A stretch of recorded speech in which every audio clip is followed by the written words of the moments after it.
KZN through and through. Gagasi FM. Gagasi FM is the mid-morning hangout coming to you live from Ehluhluwe, courtesy of Tourism KZN. Sigelela, Duncan and the Legacy in the background. It's the second hour and we are going senza imangaliso. Senza amawololo. You understand? Nabantu abenza amawololo in the game. And today's absolutely no different. We've got Sihle Ndaba, who you may know from Miss Manzi. Oh my gosh. Gomora. Abanye baba njengosma. Hey. Your fave. No, my favorite. I think my favorite is I'm gonna regret this. Miss Manzi. Really? I'm gonna regret this. Yeah, no. But yeah. Wow. Miss Manzi is my favorite. But if you just tuned in, we're hanging out with the lovely, amazing Sihle Ndaba. Konala Ehluhluwe. She is an absolute vibe. How are you doing, Sihle? I'm good. Thank you so much for having me. Yeah, how are you enjoying being in Ehluhluwe? Guys, I am spoiled for choice. I don't know, like I need to be posting, but I'm so immersed in the experiences, I don't know where to even start. That's good. It's good. The fact that you're having a good time. I'm having such a great time. Great stuff. Okay, let's go back to you, right? So you've played a lot of characters. You know, we love you in all your characters. Which character that you've played, which you'd say is your favorite? Jeez. And why that character? Ooh. Wow, that's a very good question. Off of the top of my head, I think Ayise. Because we don't see gender being represented on our television screens. I think we need to see more of that on our screens. She was fun, and also I just had a really great time on that set working with those actors. I mean, Mbawini, guys, is so incredible. She's such an amazing talent. And then you get to work with them. I mean, I used to watch Uzalo growing up. And then now he's your dad, or you're right there, you're immersed in it. And he treats me like his daughter, you know? That was a dream come true. Like a real dream realized moment. Yeah. Nice. So I want to know from you, amongst all the roles that you've acted over the years, has there been a time where you've turned down a role for whatever reason, and what would that reason be? Sure, there's different things. You know, when you take on a character, you need to be honest when you are telling their story. Yeah. So if you know that you're not gonna, if I know that I'm not gonna do it justice, I'd rather not do it. I'd rather not do it. I want to tell our stories, and I want to tell them honestly. Yeah. So if I feel like I'm not going to do it justice, I'd rather walk away. What role was this? No, I'm just saying in general. In general, like if I read a script and it doesn't speak to me, I don't resonate with it, then I won't touch it. Okay. Well, Sihle is a lady of many multi-talented. Multi-talented. The multi-talented. So I want to play something and jog your memory. So there's a clip I want to play. It's going to take you back. Let's go. Yes. Oh, man. Wow. See, please don't move it, Mama. Beautiful boys all over the world. I could be chasing, but my time would be wasted. Got nothing on you, baby. Nothing on you, baby. So back in 2012, you actually entered season 8 of Idols. Yes. Why did you go through it? Why did you make a decision to Besides the fact that you can sing. Yeah. The honest truth, I was out of varsity for about 2 years. Then I had studied musical theatre, and I was struggling to get work in South Africa as an actor. And that one of the casting directors that I had met through all the auditions was like, it's so hard to break into the industry as new talent because they don't know if you're going to actually deliver. Yep. And if the audience is actually going to take a liking to you or not. Yeah. Because, you know, it's a gamble. you never know. So when I heard Idols was auditioning, I was like, maybe if I do this, it will help me get my foot in the door, you know. And it did, because after Idols, I got my first on-screen acting job. Because I'd been doing theatre and it was going well, but I really wanted to do more film and television. Yeah. And I was struggling. But Idols opened a lot of doors for me. It really, really did. Like the platform and... You know, South Africa, Yeah. like South Africa just welcomed me into their homes, which was so incredible. I don't know how to even explain it, but yeah. What lessons did you take from not making the competition? Get through the nose quicker. Get through the nose quicker.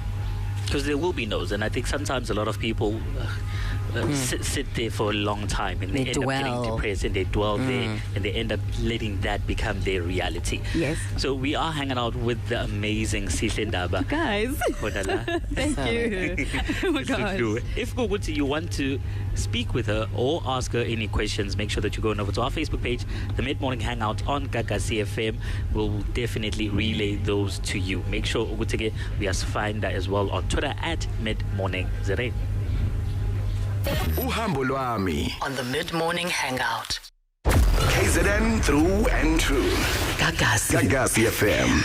It's the coolest duo, and we've got one of the coolest actresses in the game, Sihle Ndaba, just hanging out with us, just finding out a little bit more. Guy, now I get more from anything. Make sure we have a Facebook page to the Mid-Morning Hangout on Gagasi FM. Just drop a question there and sokubuzela yon. But I have a question. Oh dear. Okay. Girl, you are on one of the biggest series, you know, on our TV screens. It was incredible to watch you. How was it for you to join that? Did it change your life? And then when you left, did your life also like kind of change? Tell me about that whole process. Look, I think I really do serve a living God. Every single project I get on just blows up, and the next one becomes bigger and bigger and bigger. I mean, when I exited that show, I got to play Petal on a show that I'd wanted to do for the longest time because Mariam Makeba was in it. The show was called King Kong. And it was by pure coincidence that I was at the right place at the right time and I got to do that. And then the herd happened. And Look at you. And then, you know what I'm saying? I mean, like yesterday, I came in from Johannesburg. The day before that, I had just wrapped a movie. You know, God has just been... showering the blessings. That's good. That's a comment here on our Facebook page. Smangele Zulu. Hey, beautiful Sihle. I want you to know that we are behind you all the way, and you're always giving us the best of you. I love you for that. Thank you. Even live. Yeah. Thank you so much. So there were drama series when we grew up. Yes. Like Abo Yizo Yizo, Home Affairs, and movies like Itsotsi. Yes. Were very huge back in the day. They had amazing content and relatable storylines to the people abahlale lokishini, people on the ground used to watch them because it related to them. Yes. The content that is getting delivered today on our screens, what do you think of it? Has it evolved? Has it become better? Is it somewhat lacking? And why would you say that? I don't think we're evolving as fast as we should be. When I look at the entertainment industry 20 years ago, we had more variety on our screens. I feel like now we've become a bit stagnant. The stories are starting to look the same and sound the same and have the same kind of DNA feel. Yeah, you know, and that's just my opinion. Because now that you're talking about it, we used to have things like, oh, Scoot is nice. You know what I mean? Where a show is literally written for less than 10 people. We didn't have big casts. You know what I mean? We had Madam and Eve. Loved Madam and Eve. You know what I mean? Almost and all of these. So I think we've shifted. Yes, we have evolved as an industry, but we're not evolving as fast as I expected us to. And I think even with the content that we're putting out there or the content that we're consuming, it's not. It could be better. Yeah. It could be better. We've got more broadcasters now. Yeah. It should. You're right. It definitely must I be feel you, and I agree with you. It really isn't taking as much. It feels like we take 10 steps forward and then we reverse for some reason. I don't know why. I want to ask you something related to that, right? Do you think that is mainly due to people getting hired because of their social media following and not because they're actual thespians who studied it? And how do you feel about that? Like that whole phenomenon? Look, the talent is the last piece of the puzzle. The writing. So someone pitches a show to a broadcaster, and then a broadcaster will buy into whatever that idea is. Yeah. So the talent is a mover. You get what I mean? You can't blame talent for a script that they didn't write. Their job is to just perform it. In terms of hiring people for their following, do you, boo? Well, of late, Sihle, you were on our screens on a very controversial side. What made you take the role? Because I'm sure they gave you the script beforehand. And what do you think that did for South African audiences?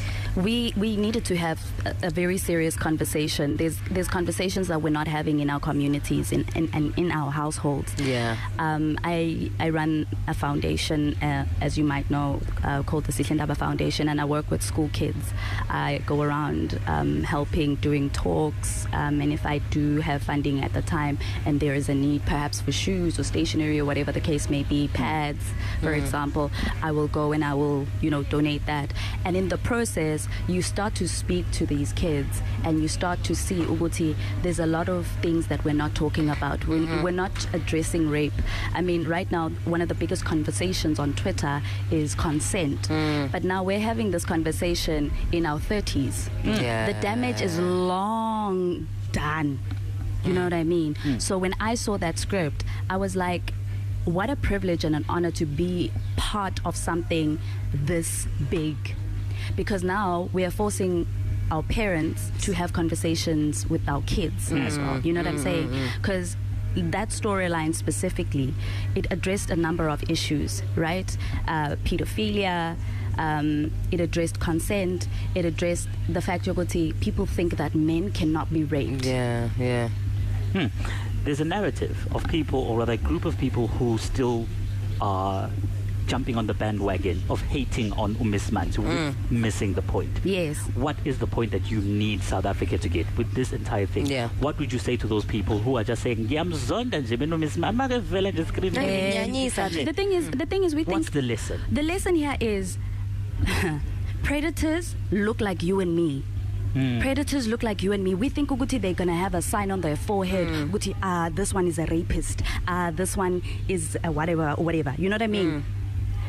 Predators look like you and me. Criminals look like you and me. So believe your kids. Listen to your kids.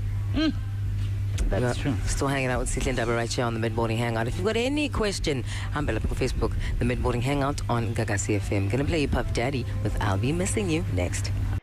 KZN through and through. Gagasi FM.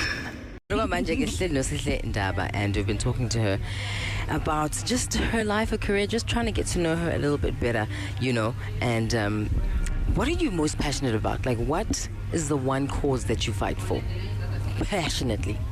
Children. Children need to have a childhood that they don't need to recover from as adults. That's why even with my foundation, I decided to work with kids, primary and high school, because things are tough out there. Things are tough. They're definitely tough, and you are, with your work, making it very, very easy for such people. There's a comment here from Ncebekazi Fortune Gumede. Uti, hello, Daddy calls Zisto and Sihle, the gorgeous one by nature. And then Unjabulo Kumalo, hi guys, ngemthandane lo sisi yonke ishow ayinaye ngiyayibuka yabona nje bafethi smile vele ukuthi vele explain iba. How do you feel when people say such amazing things? Like, I don't know what to do. Like, you're making me blush. You guys, I feel blessed, really. I really am. Like, Wow, ngiyabonga. Ngiyabonga. So I want to know this from you. You are originally from Mpumalanga. Yes. You moved to KZN and now you are living in Johannesburg. Yeah. I was in Johannesburg before I moved to KZN. Is it? Yes. So I want to know this.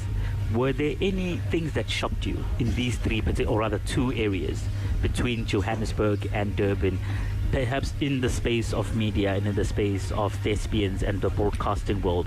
What would you say we as people in KZN need to do to play catch up, basically, and move ourselves towards a direction that sort of reaches a certain level? To be honest, I think you guys are doing an exceptional job under the circumstances.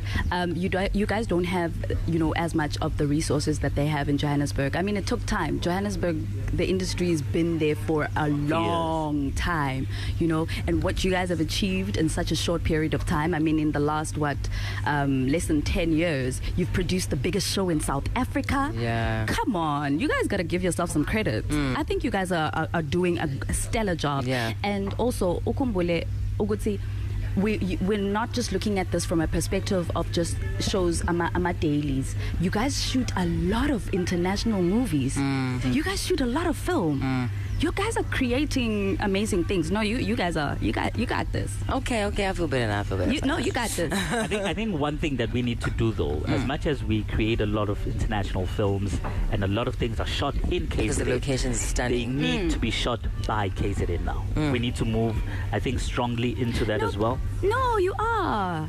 Can I tell you, you guys, KZN has done something so amazing. You guys are very loyal to yourselves. Yeah. You don't shortchange your people. Whenever somebody comes and shoots here, they do use crew, like KZN. They do try to even get a cast from KZN. I know this for a fact because even when I was trying to get funding for a project, they stipulated, Uguti, if they give me the money to do this project, I need to include KZN. Yes, KZN. Yes. Yeah. So you guys are ticking all the boxes. It's just a matter of time for it to evolve to be bigger, and ngiyafisela ukuthi i-industry yase KZN ibe bigger than Cape Town. We receive as a province. Mina ngifuna ukwazi kuwena khona umuntu olele njengamanje, they look up to you, they think you do amazing work, and they want to do what you do, or they want to get into your industry. I remember I once was hosting a woman in film luncheon, and majority of the women just think actress, Yeah. They don't see the bigger picture. What do you have to say to somebody who wants to get into the game, but they're just not cracking it as maybe an actor, or they don't know what to do, but they're really interested in the field? There's so many other and I'm so blessed that I learned this early on. So when I went to varsity, I studied musical theater, because from then I knew Uguti, if I studied drama, I'd be limiting myself. There's so many other things that you can do in the industry. You can be behind the scenes, you could produce, you could direct, you could do sound, you could do lighting, you could write, you could, there's so many things. So I studied musical theater because I knew if I was gonna do acting, then my income, I'm gonna limit myself, and my income stream is just singular, right? But you want to diversify, because let's face it, you're a freelancer. Basically, you're a freelancer as an actor, you know what I mean? So no work, no pay. So you have to diversify. So I do voiceover work, so sometimes I'm on your station and you're not even aware that I'm speaking, you know what I mean? So I would say, Uguti, people need to do their research also, because sometimes we want things, but when we get it, it's just like understanding. And then we end up running away from. You know what I mean? Yeah, like do your research. Like ask people like how it really is a day in a life, because people want to be actors, but they're not morning people. Guys, you have to be on set at 6 a.m. You know what I'm saying, girl? I'm like, oh man, we were hanging out with the amazing Sihle Ndaba. I guarantee you, her chuckle, her smile is still the same in person. So she's lovely. She's lovely. I like making people blush. But make sure you follow us on social media platforms. Sihle, what is next for you? I know you just wrapped up a movie. Yeah. Sihle Ndaba Foundation. Tell us about all of that. What can we find if we follow Sihle Ndaba? So definitely working hard to build my organization and make it a force to be reckoned with. And then I'm launching an online store in a couple of weeks. I'm really excited. So what you selling? clothing. Yes, girl. Women's clothing. I want to feel good. When I wear whatever I wear and I walk into a room, I take up space, right? And I want whoever is wearing my clothing to feel the same way. Nice. Where do we follow you? Search and stalk you? Stalk me at the Sihle Ndaba on Instagram, at the Sihle Ndaba on Twitter, and Sihle Ndaba on Facebook. Thank you so much, Sihle Ndaba, for your time, honey. Thank you It's for been having amazing. me. You guys are amazing. Thank you. KZN through and through. Gagasi FM.